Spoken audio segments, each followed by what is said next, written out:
Watching Alfonso Cuarón's Roma is like letting a breath of fresh air into your soul. Right from the start, the film feels fundamentally different from most cinematic experiences we're used to. So many movies race forward, direct our focus, and push to stimulate us, almost panicked that they might lose our interest. Roma opens with a shot of a floor being washed. We actually watch this floor for over a minute before it even starts to be washed. Then, as the water splashes across the screen, we're lulled into a meditative state. We take pleasure in details like this reflection of a plane moving across the frame. And after over 3 minutes of this view, the camera moves up to reveal Cleo, the washer of the floor. We see Boras the dog wander in and out of frame. We wait while Cleo goes to the bathroom, distracting ourselves perhaps by idly watching these birds. And as she sings to herself while we leisurely follow her going about her day cleaning, by this point, we're in a totally different state of mind than we usually are as viewers or consumers. By asking us to wait, by sidestepping that usual imperative to unremittingly entertain, Roma coaxes us to open up, to receive. It's gifting us something that's usually missing, not only in your average movie, but probably in so many moments of your life. A kind of spiritual breath that fills each frame. What you might call heaven penetrating the earth where we reside. And as we allow this breath in, we might emerge feeling ready to bring a slower, gentler, more gracious attitude to our own lives. So Roma not only pushes the medium to invent a cinema of memory, but it also inspires us to change our way of looking at the world. And you might say that's the whole reason that movies should exist in the first place.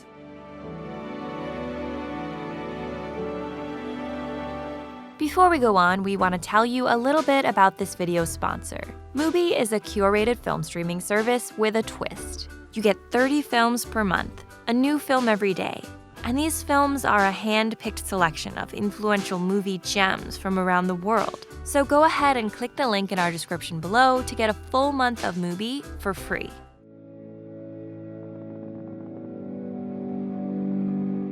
Memory was the tool of research of this film. In Roma, Cuarón is creating a cinema of memory. The film, set in 1970 and 71 Mexico City, is based on recollections of his own childhood nanny. So how do you capture on camera the look, sound, smell, feel of a memory? To Cuarón, who acts as his own DP here, memory looks black and white. But you'll notice this is not the black and white of old movies. There's no film grain here. This is a crisp digital look. It's black and white, but it's not a nostalgic black and white. It's a digital 65 millimeters black and white without grain. You know, it's almost sacrilegious. The point of this unusual choice is that he's consciously not making it feel like we're in the past. We're in the present, looking back at a memory. As he put it, it's as if the approach of audiences, it has to be from their own standpoint. Cuarón was aware that sight is not even the primary sense we use to experience memory. The visual aspect of memory is just one single aspect, and probably in many ways, maybe it's the lesser. So for sensory inspiration, he looked to one of the most famous pieces of literature on the subject, Proust's À la recherche du temps perdu, or In Search of Lost Time, which famously is interested in memory's links to smell. Of course, movies generally don't have an olfactory element. So to recreate the feel of smell, Cuarón relied a lot on sound.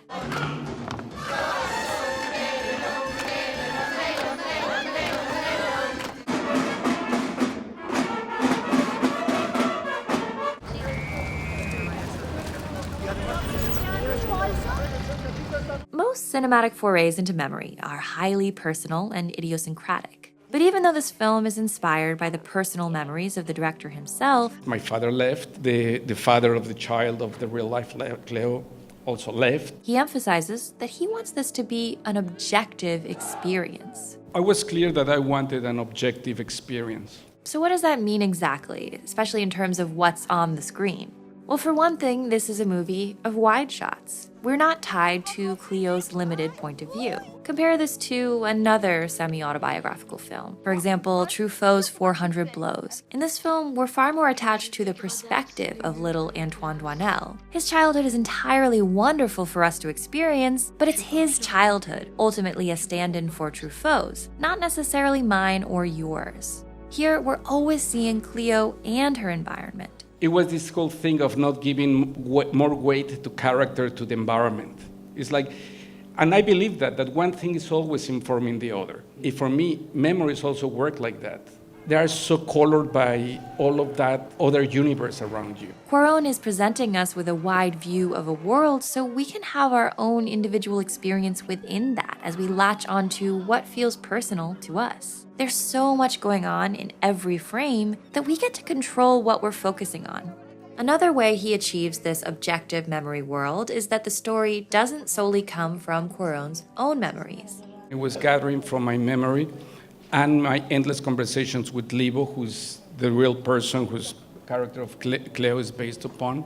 And it was a merge between my memories and her memories, making sure that a big percentage of that was a shared memory. This overlap, the shared portion of different individuals' memories, adds up to the feeling of the objective narrator. Cuarón is trying to make the often lonely, fragmented experience of memory into a collective, communal exercise to create a living, shared space for remembering that we can participate in. That said, the way he went about realizing this objective memory world is a little counterintuitive. He explicitly tried to duplicate the details of his recollections, to the point that when he was casting, he actually looked for doppelgangers of people from his childhood. It was about reproducing the spaces the way they were, or recovering those spaces, casting people, doppelgangers to the original people. In theory, you'd think this would make the movie more subjective and less relevant to audience members who didn't have a nanny or a dog or a living room that looked just like these ones. But there's actually a humility in this approach. Here's why. Say that growing up, I had a brown dog, but in making a film about my childhood, I decide to cast a yellow dog. Because I reason the color of a dog's fur can't be very important to the story. That sounds very logical. But in making this decision, I am dictating what is and isn't significant to my story, thus making myself the god of this narrative. Cuarón here is trying to access a bigger story, of which the universe itself is the author. So who is he to say which detail is significant or not? He'd probably say your guess is as good as mine. The attempt was not to give answers or telegraph things for the audiences, for the audience to be participant to the experience of their own memory.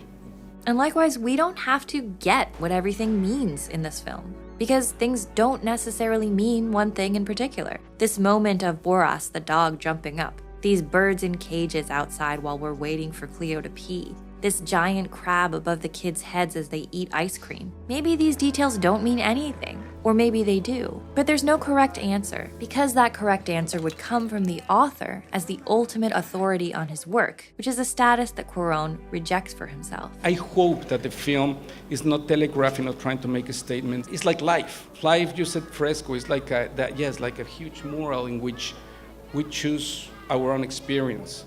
And we taint everything through the prism of our own experience.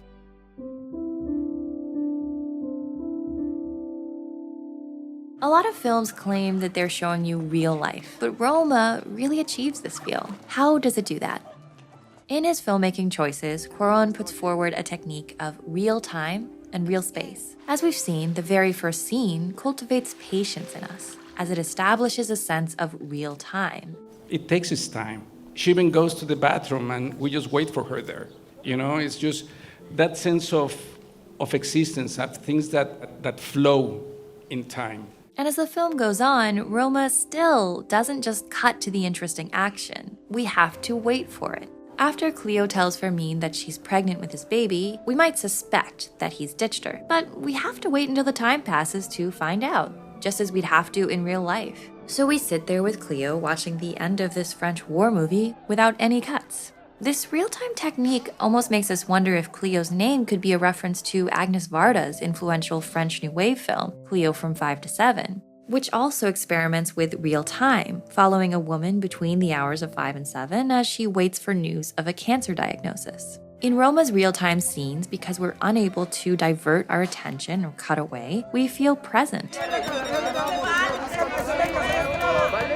Meanwhile, we also have the sense of real space. The action continues off-screen around the frame we're viewing.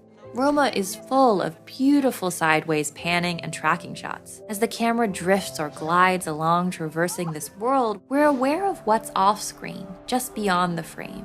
So we have this feeling of a continuous world that we're moving through. Cuarón makes full use of both his real-time and real space techniques in the most harrowing scene of the film, when Cleo gives birth to a stillborn daughter. 1, 2, 3. 1, 2, 3. Ventilo. 1, 2, 3. Ventilo. 1, 2, 3. Ventilo. 1, 2, 3. Ventilo. Escucho. No responde, señor. We're unable to cut out of this frame, just as she's unable to cut out of this moment in her life. Spatially, the frame heightens her discomfort. She's trying to look at the baby behind her in frame. Temporally, this all happens so quickly she feels she doesn't even have a chance to catch up, to make sense of what's going on before it's over. Necesito que me la entregues.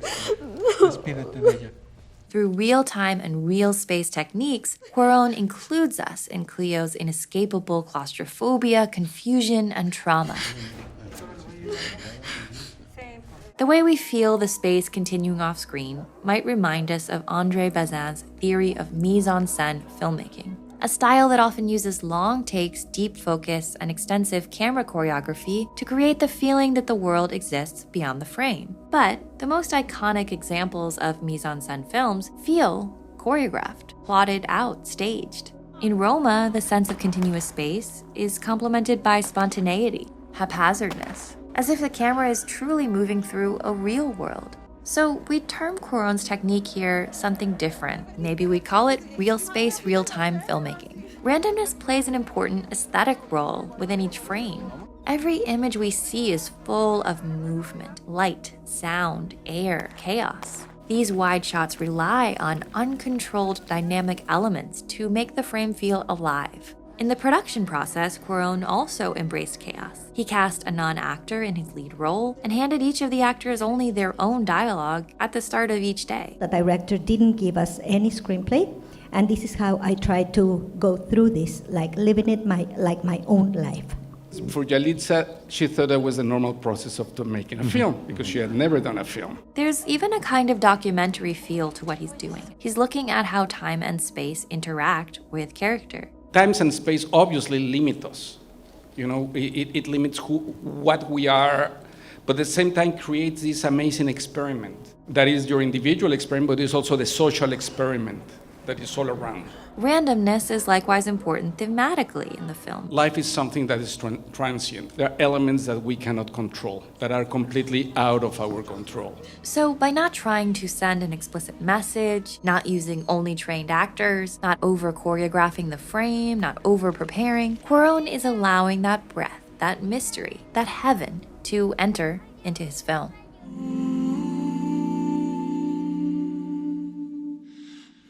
The black and white of the film also corresponds to the thematic duality of heaven and earth. The film starts looking at earth, in which heaven is nothing but a reflection through the water. You know, eventually the water starts to have a more minimal role until everybody's submerged in water. And it finishes looking at the sky for the first time, just framing the sky. Throughout Roma, we can see this interplay of heaven and earth. We get shots on ground level that are very much the earth perspective, like close-ups of the dog shit and the kid's shoes when it's hailing. After Sofia tells Cleo off for not cleaning up after the dog, taking out her distress over her failing marriage by transferring the blame onto her employee, we see Cleo clean the floor again, and we suddenly bring more context to that very first shot of the film. When we first met her, she was cleaning up after the dog. And as the dog shit keeps piling up throughout the film, despite her best efforts, we see that this repetition of the same boring, demeaning, Sisyphean task, cleaning up dog shit just so it can accumulate once again, this is the perfect image for Earth. Other scenes give voice to the desire to look up to heaven. or to perceive the heaven that briefly penetrates our earthly days at times. As Cleo plays dead with Pepe, Me gusta estar muerta. the camera drifts up toward the sky, visualizing that feeling of wanting to transcend. And all this noise and dirt filling the frame represents that Earth we'd like to escape.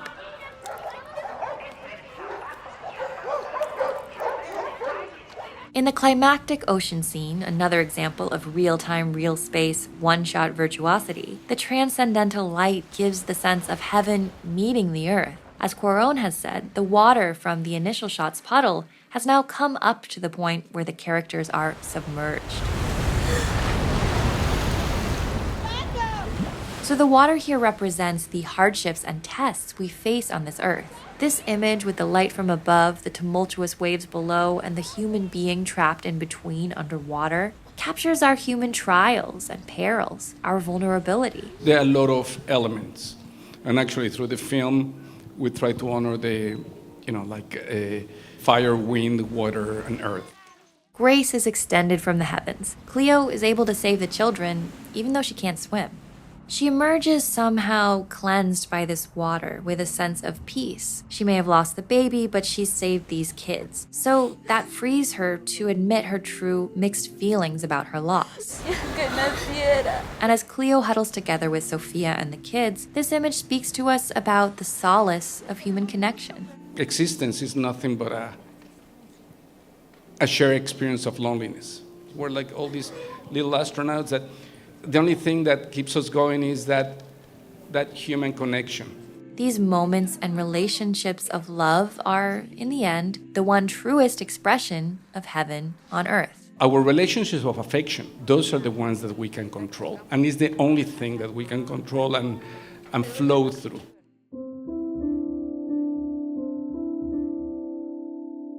Between the heaven above us and the earth below us, there is human society. And in Roma, this society is largely blind to what matters most. Again, return to that very first shot. This is how most people are viewing the world, upside down, seeing the sky only in the reflection of a puddle on the ground, trained to value wealth, youth, and status over human gentleness. When we're introduced to Sofia's husband, Antonio, the close-ups of his car, as he takes a comically long time parking it in this far too cramped space, signal that he takes extreme care of his vehicle. Meanwhile, he shows a distinct lack of hurry to get to the family that waits for him expectantly, here lit angelically, underlining how much more valuable they are than this car. So the visuals immediately announce to us who this person is, a materialistic, shallow, image-conscious, small-minded man. And this idea that he values the wrong things is reinforced later with another symbolic image. When the family returns home after he's come in their absence to take his things, he's taken the bookshelves and left the books.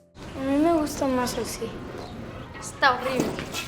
So again, he's devalued the substance or contents, the book itself, while caring only about the appearance. And this is generally how the rest of adult society is in Roma too. Cuarón told The Guardian that in revisiting his childhood, he had to reassess his complicity in things like, quote, the hierarchical society and the relationship between class and race that is prevalent not only in my country, but throughout the world. When Cleo watches TV with the family, only to be asked to go get tea, this moment epitomizes the way that she, like any domestic servant, is at once a part of and apart from the family. Whenever she gets too close or contented, she's reminded that she's an employee. Sofia invites Cleo along on their family trip after Cleo's stillbirth, not as a nanny. Pero viene de vacaciones, no la podemos hacer trabajar. But of course, in the end, she's still expected to work. Yet while this bookshelf over books world views Cleo as just a servant, Cuarón's film is paying tribute to just how much more this woman is. We're struck by how gentle Cleo is with the children. These kids love her so much. We think of parenting as being very full of active jobs, teaching, guiding, pushing, stimulating our children. But Cleo's parenting is open, receptive, present. Pues yo era grande, tú estabas ahí, pero eras otra. ¿Cuándo eras? She's there with the children. Ya dime. No puedo, estoy muerta. In the scene when Cleo goes to find the father of her baby, Fermín, and watches the martial arts demonstration, the light and the dust again give us that feeling of mixing heaven and earth, of that attempt to transcend. No me creen, ¿verdad? ¿Por qué no lo intentan? Pero con los ojos cerrados. It's clearly symbolic that she's the only one who can do this pose and find this balance. But because everyone's eyes are closed, no one can see this about her, and even she has no idea how special she is. Often when we revisit our memories, we see them in an idealized light. Meanwhile, we rarely appreciate the beauty of things while we're living them. As Abbas Kiarostami put it, I've often noticed that we are not able to look at what we have in front of us unless it's inside a frame. So after watching Roma, maybe we can bring a little of that frame, that flattering memory light, into our present, so that we can perceive in moments that invisible layer of beauty we usually overlook. In the final shot, we see this plane enter the frame, just as we saw in the reflection of the opening shot. But now we're looking straight up at the sky, so if we can't escape our lot on Earth, at least we can remember as much as we can to look up.